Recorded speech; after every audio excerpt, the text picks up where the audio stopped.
to E542 Lab 7 under Professor Young Cho. Me, Akshay, and my teammate Praveen are going to show how we have implemented this lab.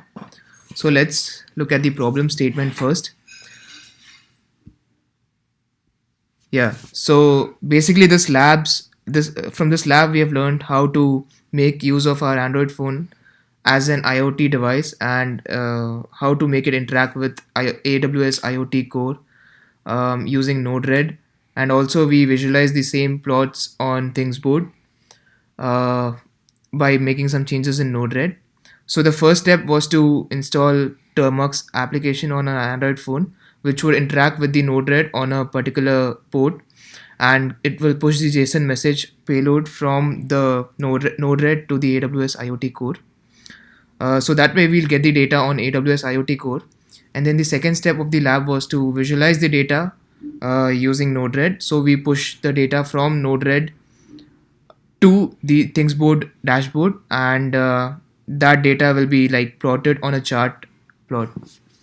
So let's see the first step of the lab, which was installing the Termux application on our Android phone. So as you can see on the right, we have a screenshot where it shows it's sending the data successfully from the Node-Red to the AWS IoT core. So this is the screenshot of the Android application, and basically this says that the message OK will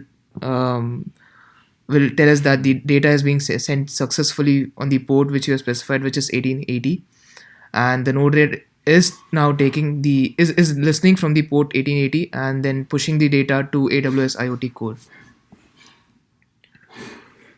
So this is the flow of Node-RED which you're seeing in the PPT, and as you can see we have made changes in the executable block, and we have named our light. We have replaced the name with our light sensor, which is CM36686ALS.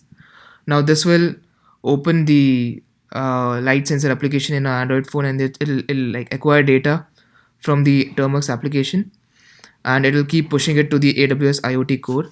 We have also specified the AWS public DNS so that it goes to our AWS IoT core.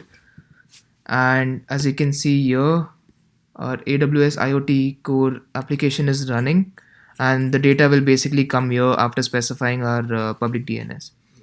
So this was the IoT core part, and as you can see in the results, we have taken the data, and the real-time data is being plotted here. It's being shown here. It shows the light intensity at a particular timestamp. So now the next step of this lab was to visualize the data on using Thingsboard, and Praveen will take you through this implementation. So as you can see, what are the basic flow of what is happening in Node-RED is you are getting the timestamp at which we are getting the sensor data, and then we are passing it through the sensor block. So this basically sends the data to it basically wraps the data around a JSON file, and that JSON file is sent over a particular HTTP, and that is nothing but our AWS instance IP, which you can see here.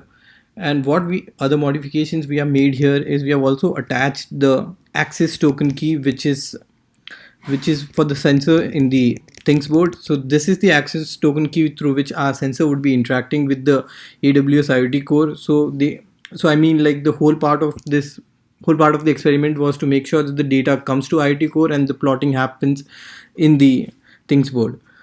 So right now we can see that the data is being transmitted. Let me go. Yeah, so as you can see, yeah, I've started transmitting the data from my phone, and I can see the light intensity varying here and there. So as you can see, the light intensity is varying with each particular point, and we are getting a continuous flow of the data.